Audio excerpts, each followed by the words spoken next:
மும்மொழி தேசிய கல்விக் கொள்கையை தமிழகத்தில் அமல்படுத்த வேண்டும் என இந்து மக்கள் கட்சி தலைவர் அர்ஜுன் சம்பத் தெரிவித்துள்ளார்.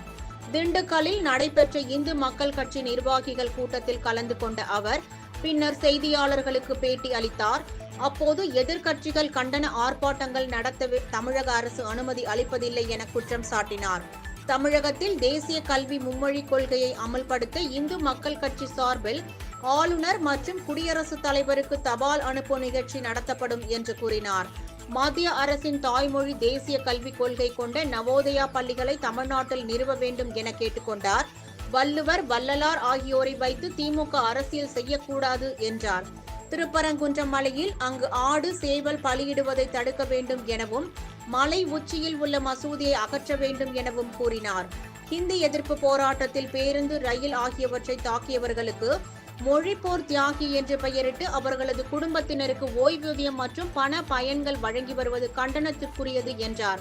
கல்லு என்பது ஒரு வகை உணவு வகை, மருத்துவம் நிறைந்தது. ஆகவே கள்ளுக்கடைகளை தமிழ்நாட்டில் நிறுவ வேண்டும் என அர்ஜுன் சம்பத் கூறினார். ஆனா இந்த திமுக ஆட்சியிலே மக்கள் குரல், மக்களுடைய கோரிக்கை, இதற்காக ஒரு போராட்டம் நடத்துவோம் என்று சொன்னால் அதற்கு அனுமதி மறுப்பது. நம் தமிழகத்திலே மும்மொழி கல்வி திட்டத்தை அமுல்படுத்த வேண்டி தபால் கார்டு ஒவ்வொரு ஆண்டு நடத்துவோம். தபால் கார்டு நம்முடைய கவர்னருக்கும் ஜனாதிபதிக்கும் அனுப்பக்கூடிய நிகழ்ச்சி நடைபெறும் என்பதை இந்த நேரத்திலே தெரிவித்துக் கொள்கிறோம்.